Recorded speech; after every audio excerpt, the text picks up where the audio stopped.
Some advice for people who are trying to transition into technical jobs such as software engineers. Uh, in the past couple of weeks, I've been meeting a lot of people who are currently looking to become software engineers or other relevant related technical jobs, and I end up myself repeating the same things over and over again. So I just want to kind of give my kind of freaking ask a question version of this. Make a video as my frequently asked questions answered. So number one question people always ask is, should I go to school? Um, my answer is yes. You should go at least get a bachelor's degree if you can afford to do that. I think it's great time. It's great for you, uh, but not everybody can. So if you're not gonna go ahead and get a bachelor's degree, I would advise you to keep going to school as long as it takes for you to get a full-time job.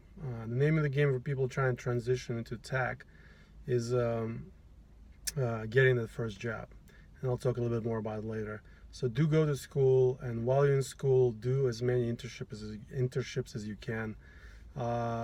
If you don't have any bachelor's degree in any field, I would actually recommend getting one, because in the United States, at least, if you don't have a degree, people do look down on you. I don't necessarily agree with that, but that's how it is. So do get a degree if you can, and if you cannot, at least go in school as long as it takes to get a full-time job, relevant job. And relevance is very important, and that's what I want to talk about next. Is you know, a lot of people get offered jobs that are not, if that's the only job you can get, that's fine, but I would encourage everybody to get job as relevant as they can to what they want to do. For example, my first internship when I was in college, I couldn't get any internships, and I had a friend of friend who was a technical manager in a technical writing team, and he was able to give me internship. And I, as you can tell, English is my second language. At the time, my English was way worse, especially my writing. It improved as I blogged and went to college and that sort of thing. But at the time, it was pretty bad. I was only like second year in college, but he was able to get me a job there, and it was the most relevant thing that I could get. My second internship, I was already at Cisco, so it was much more technical, but it was in hardware test automation department. So still better than nothing, and better than my previous job, more relevant to software engineering, which I ended up doing. But it's not as relevant if I could have gotten some actual software engineering jobs. But I did some projects on the side that were actual coding projects, and all of this adds up to help you try to get the first job. That being said, my first job at the college, I had a degree in computer engineering, bachelor's and master's. I got expedited master's, 1 year extra, and I got a master's. It wasn't great, but bachelor's was amazing. I got my bachelor's at San Jose State University. It's like an average school, but I had a great experience. I learned a lot, and I had really smart people take classes with me. Anyway, long story short, when I was done with college, I couldn't quite get software jobs. I didn't go to a lot of interviews, but I went to a few, and I was kind of like people like the few interviews I went to were like Java interviews, and I didn't really know Java because in college I was mainly working in C and some web development like PHP, and people saying, "Oh wow, you have strong technical skills, but you're not quite there. Maybe you should go into like sales engineer type of role," which is fine if that's what you want to do.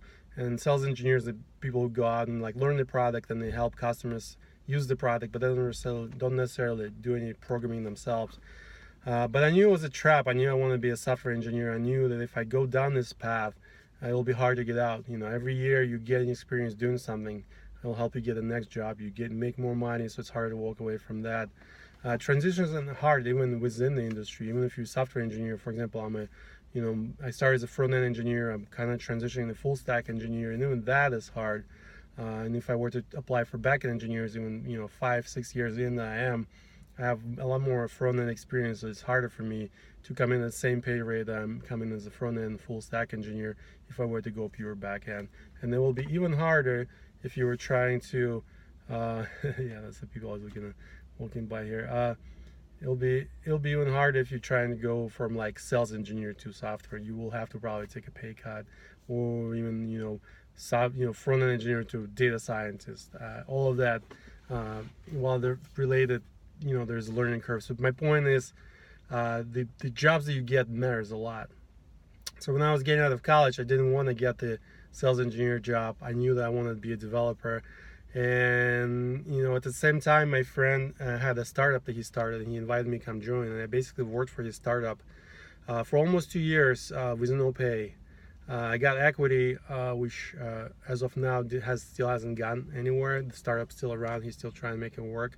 I left after 2 years, but I didn't really make any money. I burned through some savings, but I got relevant work experience.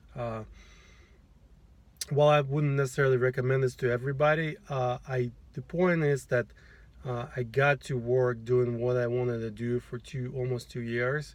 I got good experience, much closer to where I wanted to see my life going. And after that, after 2 years was done, I was able to get a job at Citrix, working GoToMeeting product. So it's a large product, brand name people recognize, good company, big company. It wasn't easy. I had a lot of interviews that I didn't get any offers from in that round. I applied to Yahoo, like 5 different roles, didn't get a single one of them. A bunch of startups I didn't make one. But I kept persistent. I knew that I was confident that I could write quality code, even though I didn't have a ton of experience. And I got into Citrix, and it was really career changing for me, because at Citrix I got to learn, work and learn from really smart, talented people. And even though I only spent a year there, I probably learned more than previous 2 years, probably like twice as much as previous 2 years working on my own at the startup with people who were not experienced in my focus. Anyway, long story short, Citrix was the only for a year. I came in very low salary as a new guy, sort of guy with no experience, and that's fine too, because I knew where I was heading. Next job after that, I got a 50% pay increase. I stayed there for a year and a half. Following job, I got slight pay increase as well, and I basically got to the point where I wanted to be. So I did sacrifice first almost 2 years of no pay and 1 year of low pay, but I knew that if I learned the skills I needed to learn, I will eventually get to a place where I wanted to be, and that's where I am now. So the point is, try to get jobs, internships if you can get jobs, as relevant as you can. Another counter example, I had a friend who out of college went to work for Google, but he was a contractor, and he was not doing software development for them. He was just doing kind of like automation type of tasks.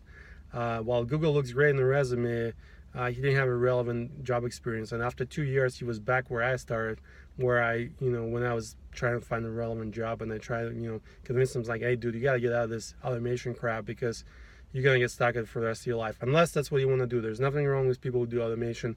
I work with some amazing people who do that kind of work. It's just not what he wanted to do. It wasn't what I wanted to do. And that was the problem. And my advice to him was, dude, you got to get out of this. Because if you don't get out of this now, you will never get out of this. And that will be your future. And that's what you want, that's fine, but that's not what he wanted. Then that being said, if you're just looking for jobs in tech and you don't really want to write software, automations, automating all kind of test automation, that sort of thing, is actually a great field. I would encourage people to look into that. If software writing is not for you, but for those who want to write software, I would encourage you to try to get jobs that deal with writing software. So that's sort of two big things. So yeah, go to school, get bachelor's if you can afford to. If not, stay in school to help you get the internship. Try to get an internship relevant to software engineering, as relevant as you can. If you cannot, then get something closest thing possible, and then try again next time. Do projects, learn on your own, and just be enthusiastic and be like, as a new guy, getting the first job, as I mentioned, is very critical. And that's all. The name of the game is just proving that you're eager to learn and you're somebody that the people are willing to work with. And you don't have a ton of experience, so you have to sell yourself on things like attention to detail and caring about quality and just being honest and hard work and that sort of thing. And once you get that first real job, like I my startup wasn't a real job, but it was really relevant experience.